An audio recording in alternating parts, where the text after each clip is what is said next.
Assalamualaikum warahmatullahi wabarakatuh.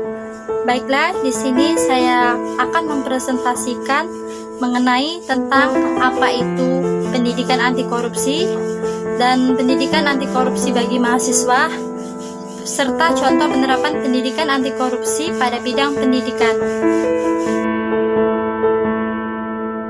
Baiklah, sebelum kita mempelajari apa itu pendidikan anti korupsi, kita harus tahu lebih dahulu apa itu pengertian dari korupsi dan integritas.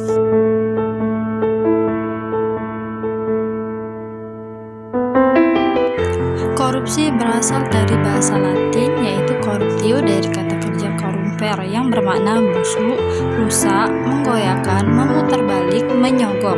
Korupsi sebagian besar melibatkan dua aktor, yakni pemerintah dan sektor swasta. Masyarakat sipil yang menjadi korbannya, menurut Jeremy Pope.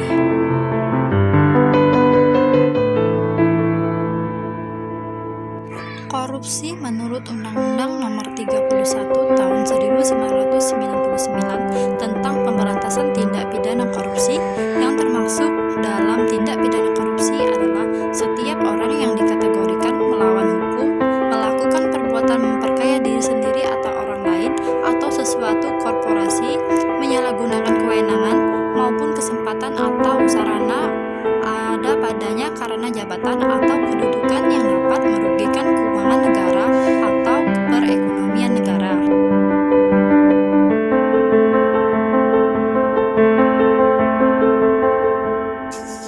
Menurut undang-undang ini ada 30 jenis tindak pidana korupsi dan pada dasarnya dikelompokkan menjadi 7 delicti vicor. Yang mana ketujuh tersebut, yang pertama yaitu kerugian keuangan negara. Contohnya, mobil dinas digunakan untuk kepentingan pribadi. Yang kedua, suap. Contohnya, para pelanggar lalu lintas yang menyuap polisi di jalanan. Yang ketiga, gratifikasi atau pemberian hadiah yang dalam bentuk apapun dengan timbal balik dari si penerima. 4.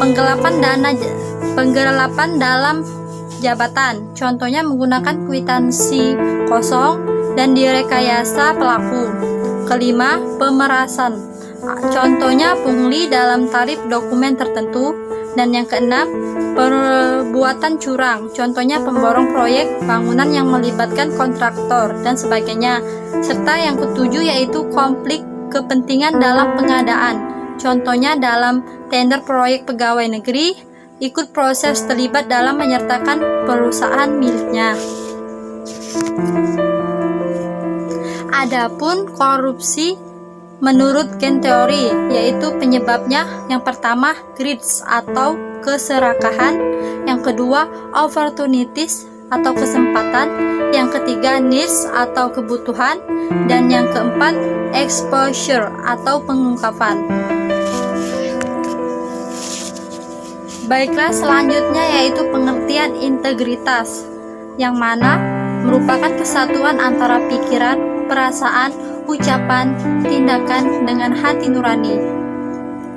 Adapun karakteristik dari integritas, yang pertama, menyadari hal-hal kecil itu penting. Yang kedua, menemukan yang benar. Yang ketiga, bertanggung jawab. Yang keempat, menciptakan budaya kepercayaan. Yang kelima, menepati janji. Yang keenam, peduli terhadap kebaikan yang lebih besar. Yang ketujuh, jujur namun rendah hati. Yang kedelapan, bertindak bagaikan tengah diawasi. Yang kesembilan, memperkerjakan integritas. Dan yang kesepuluh, konsisten.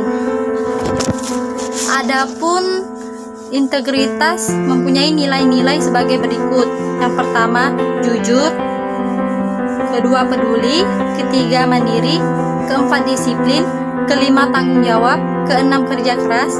Dan ketujuh, sederhana. 8, berani. 9, adil. Dan 10, sabar.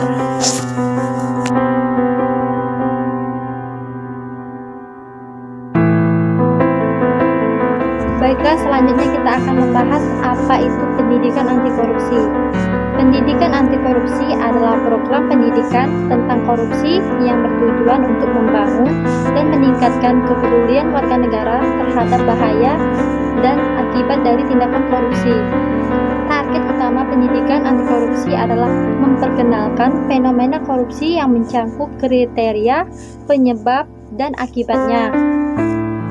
Adapun tujuan pendidikan korupsi menurut Dharma 2003 sebagai berikut. Yang pertama, pembentukan pengetahuan dan pemahaman mengenai bentuk korupsi dan aspek-aspeknya. Yang kedua, pengubahan persepsi dan sikap terhadap korupsi. Yang ketiga, pembentukan keterampilan dan kecakapan baru yang bertujuan untuk melawan korupsi. Selanjutnya yaitu berdasarkan rumusan yang ditentukan oleh Pemberantasan Korupsi atau KPK, ada 9 nilai dasar yang perlu ditanamkan dan diperkuat melalui pelaksanaan pendidikan anti korupsi di sekolah maupun di perguruan tinggi, yaitu 1. Nilai kejujuran, 2. Adil, 3. Berani, 4. Hidup sederhana, 5. Tanggung jawab, 6. Disiplin, 7. Kerja keras, 8. Hemat, dan 9. Mandiri. Sesuai dengan tujuan, maka pelaksanaan pendidikan anti korupsi perlu memperhatikan beberapa hal terkait. Di antaranya yaitu pertama, pengetahuan tentang korupsi, kedua, pengembangan sikap, ketiga, perubahan sikap, keempat, perspektif moral dan konvensional. Adapun implikasi pendidikan anti korupsi terhadap pembelajaran, yaitu pembelajaran anti korupsi hendaklah didesain secara moderat dan tidak indoktrinatif. Yang kedua, pembelajaran harus memberi perhatian pada proses bagaimana pengetahuan bisa dimiliki siswa. Selanjutnya yaitu pembelajaran anti korupsi haruslah melibatkan siswa secara aktif dalam membangun pengetahuan yang bermakna. Proses belajar secara aktif adalah belajar yang berpusat pada siswa. Contoh penerapan pendidikan anti korupsi pada bidang pendidikan. Yang pertama yaitu pembentukan karakter anti korupsi sesuai dengan tahap perkembangan anak, yang dilakukan oleh pendidikan mengikuti perkembangan usia anak mulai dari jenjang PAUD, SD, hingga perguruan tinggi. Pelaksanaan kurikulum dijalankan disesuaikan dengan target pembentukan yang hendak dicapai di setiap jenjang pendidikan. Pola kurikulum yang diajarkan disesuaikan dengan tahap perkembangan usia anak sehingga lebih mudah diterima dan diaplikasikan. Yang kedua yaitu penanaman pendidikan anti korupsi untuk jangka panjang, yang mana kondisi sudah parah tidak bisa diatasi dengan cepat. Maka dari itu, lembaga pendidikan menaungi pendidikan sejak usia dini hingga selevel profesor dokter. Maka sangat tepat jika di lembaga pendidikan anti korupsi sebagai pembelajaran seumur hidup yang perlu diberikan kepada generasi Indonesia. Tidak hanya anak-anak, tetapi orang tua juga penting mendapatkan pelajaran ini. Ketiga, menanamkan nilai-nilai anti korupsi pada generasi muda. Dengan menanamkan nilai-nilai anti korupsi, maka sikap-sikap kejujuran, tanggung jawab, kesederhanaan, kepedulian, kemandirian, disiplin, keadilan, kerja keras, dan keberanian akan tercipta pada diri seseorang atau peserta didik tersebut.